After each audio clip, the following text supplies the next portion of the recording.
So what's evolution? Well, before we get to the Christian perspective, let's talk a bit about evolution from an atheistic or an agnostic standpoint. Okay, so it's important to understand that there is a big difference between evolution and abiogenesis. Evolution, abiogenesis. So evolution is all about how species change over time through what's called natural selection and genetic variation. So it's basically about how life evolves once it's already started, and that's important. Evolution assumes that life has already started, but abiogenesis, that's a whole different ballgame. It is about how life might have begun in the first place from non-living matter. So this is an area of science, I'll put it in quotes, that is much more speculative. It's just a guess. There's no single widely accepted theory explaining exactly how life began. So atheists and agnostics, generally they admit this gap. Generally they recognize that the exact mechanisms that life's origin sort of came from, it's all a mystery. So they acknowledge that we don't have all the answers about how life initially started. At least most atheists and agnostics do. So scientists like Richard Dawkins and Stephen Jay Gould have been leading voices in discussions on that subject. So let's now switch over and look at all of this from a Christian perspective, which, as you can imagine, is a little bit different. So from a Christian viewpoint, the understanding of evolution and abiogenesis can really vary, although not as much on abiogenesis. So personally, I'm comfortable with a range of views within the Christian community, and there are a range of views, despite whether or not you know that. So you might have heard of young earth creationism, progressive creationism, or theistic evolution.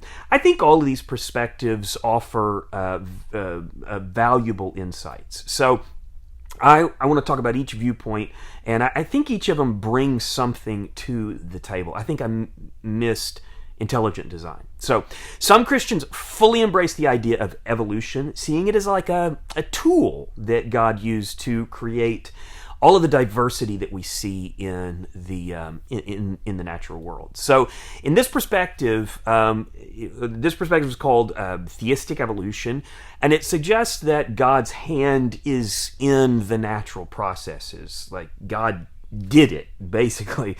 So all of what science sees, God did. So God is seen as guiding the process that science explains.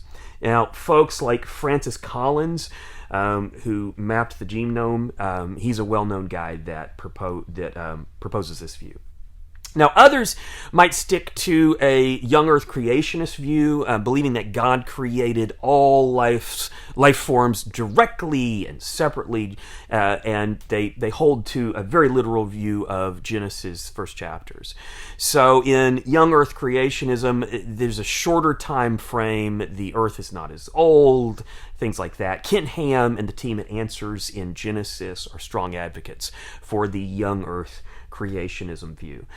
They hold firmly to a very literal interpretation of the Bible's creation account. So that is kind of the young earth creationism view. Then there's progressive creationism, which is a bit of a mix. They would say that they also interpret Scripture literally. In this view, it suggests that God created new forms of life gradually over millions of years. Unlike theistic evolution, progressive creationism believes that God intervened, I guess you could say, at key points to create specific species, especially humans. It's about accepting an old earth and some aspects of evolution, but not the idea that all life forms share a common ancestor or anything like that.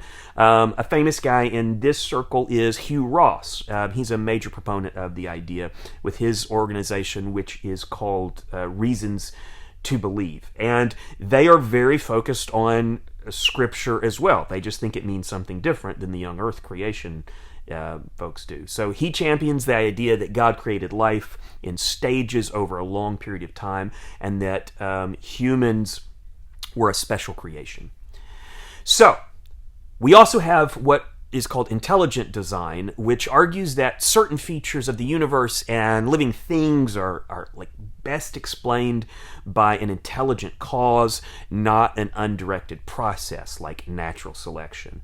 So Michael Behe and William Dembski are key figures in this movement. They suggest that the complexity of life points to a purposeful designer, although they're not as specific about some of the things that people who are drawing from the Bible are. So, for us, the most important aspect, in my opinion, is who is Jesus, what did he do, and the essentials of the gospel. And it's okay for us not to know every detail about creation. I mean, if you think about it, what matters most is the core of our faith, and creation and its methods is not really the core.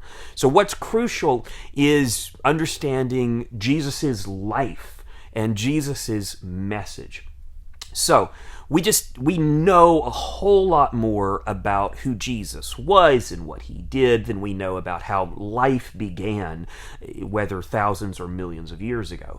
So one thing that is very clear is that Jesus offers us free, everlasting life.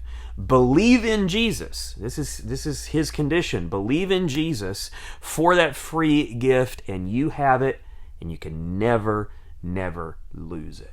How cool is that? Well, I want to say thanks for watching. Don't forget to like and subscribe and do all the stuff that content creators are telling you to do. It really helps us get the message out about what we are trying to do.